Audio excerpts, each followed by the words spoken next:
Hey, folks, this is the Leafs Convo podcast for Vanguard Northeast Realty in Scarborough, vanguardne.ca. I'm Norman James in London, Ontario, Canada, joined by my good friend Mike Augello, who's not in Buffalo, not in Cheektowaga, even in North Tonawanda. This man is at Scotiabank Arena getting ready for tonight's Hurricanes-Leafs matchup.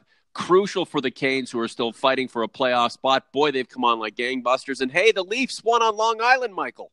Good morning, Norman. Yes, it was one of their better road victories of the season. I thought that, in spite of, the rabid crowd at Nassau Coliseum, the Leafs, maintained their composure, got really good goaltending out of Freddie Anderson, got a sort of a seeing eye goal from Callie Rosen, and then in a bit of poetic justice, John Tavares getting the game winner and sort of squelching the crowd at Nassau Coliseum was pretty nice.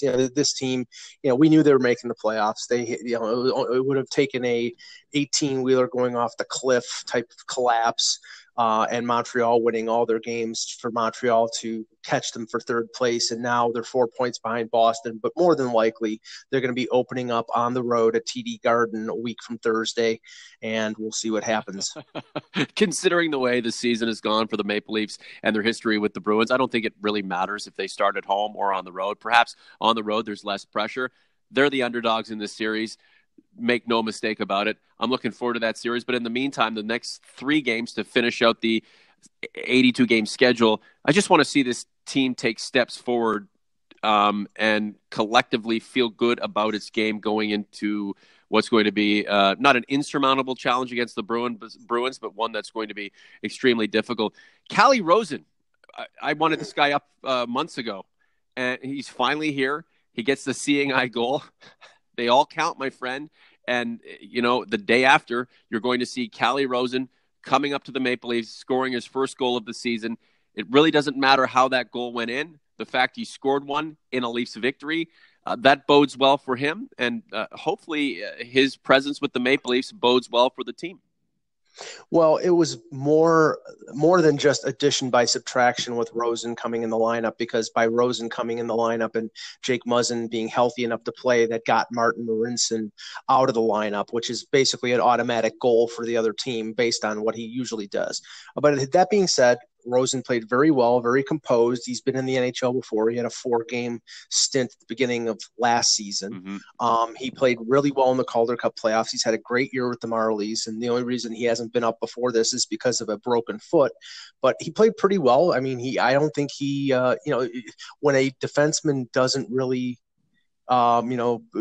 doesn't make mistakes that show or just plays his normal game. Sometimes you don't notice him. And until the goal, he was really not that noticeable, which is a good thing. He's just doing the right things. He was carrying the puck. He's, got good speed, and he's got an offensive flair to his game. So it was a good debut for Rosen, and I think probably he's going to play the remaining 3 games in case Jake Gardiner can't get back into the lineup for the playoffs. Yeah, the Leafs need 51 for sure. This is the Leafs Convo podcast for Vanguard Northeast Realty in Scarborough. Vanguard NE, we're very thankful to have them aboard as our title sponsor. Just 6 defensemen playing against the Islanders on Monday night. Michael, Callie Rosen scoring that goal. 2 shots on goal, looked pretty good. I was a +1, only played 9 minutes, 37 seconds.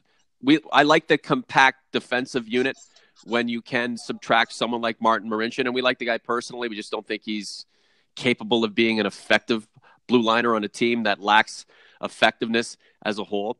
But here's my concern. Unless Callie Rosen plays 14 tonight, 18 in game 81, and then 20 in game 82. How is this guy going to be, if he's going to be a part of this playoff process, how is this guy going to be able to help the defensive unit with minutes and effort when, he's still getting acclimated, Mike? And then if he can't carry, I'd say enough of the load in terms of minutes, in terms of important minutes, that puts more emphasis on guys like Ron Hainsey to step up and do above and beyond not only what they're expected of, but probably beyond what they're capable of.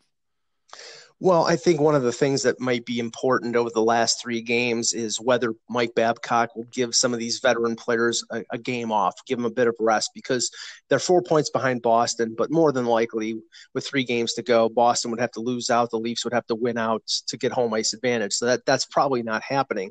So what in that instance, maybe a guy like Hainsey gets a game off. Yeah. Maybe Austin Matthews gets a game off after taking a shot off of his skate. I mean, I think everybody in League Nation was a little scared yesterday when he limped off the ice. Hey, Mike, does William Nylander get another game off? Hasn't he had enough already? I'm kidding. People get on us for hating on William Nylander. It was just there. It was ripe for the picking, so I picked that. Was a softball. But yeah, no, I mean, I'm just talking about the veteran. Now, players who are going for personal goals. I mean, with 3 games left, I mean, Tavares has 46 goals. He has 4 goals to go till 50. So I don't think he's going to take a game off. Marner is within range of 100 points. I don't think he's going to take a game off. But I think, resting Freddie Anderson, Garrett Sparks is playing tonight. I would think he's going to play against Tampa, and then Anderson would play Saturday in Montreal, because if you start Anderson against Tampa, then it's a week off in between his last start and the first game of the playoff series. So I think that's going to be the strategic thing for Mike Babcock to do, is give some of his players a little bit of rest and get them ready and primed for the playoffs. Yeah, absolutely, Mike. It's all about getting primed for the playoffs, and who knows what happens when they drop the puck on game 1 between the Leafs and Bruins. It could be a complete surprise to everyone, and that's the beauty of the playoffs. You're expecting one thing and something else happens. A lot of times it's something that you don't want to occur, and hopefully in the case of the Maple Leafs and the Bruins, it's a pleasant surprise, and the Leafs can finally put this thing to bed, even though it doesn't. The indications are that they're not ready to do so. Just a couple of observations. Freddie Anderson made a huge save in the dying seconds to keep this a Maple Leafs advantage. Kasperi Kapanen and John Tavares, a 2-on-1 the other way with an empty net. I know Kapanen wants to get to 20 goals and reach some bonuses, but he had John Tavares wide open there. It would have been nice had he passed that, because the JT would have buried it for number 47, and 3 goals to get to reach 50 with 3 games to play. A lot easier than 4 goals to get. I mean, these are just observations, Mike. Yeah, I mean, I don't think Kapanen was being selfish there. I mean, no.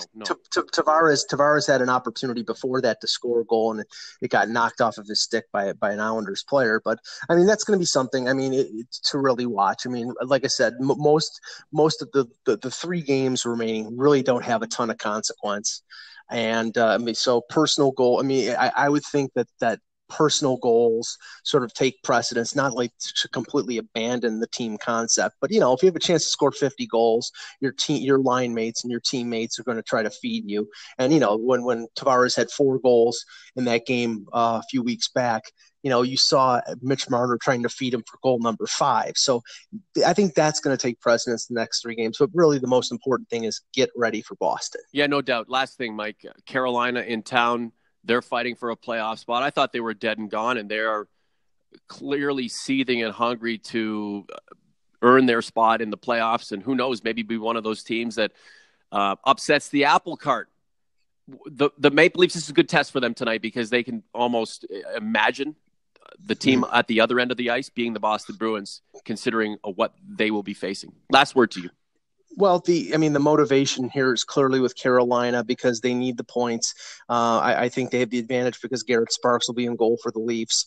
So sort of in the back of my mind, if Carolina wins, it hurts the Canadiens. So I wouldn't be the most disappointed in the world if the Leafs lost to the Canes tonight. I'm just so focused on what the Maple Leafs are doing. I could care less about what everyone else is doing. Leafs opponents, Leafs rivals, the teams we just can't stand.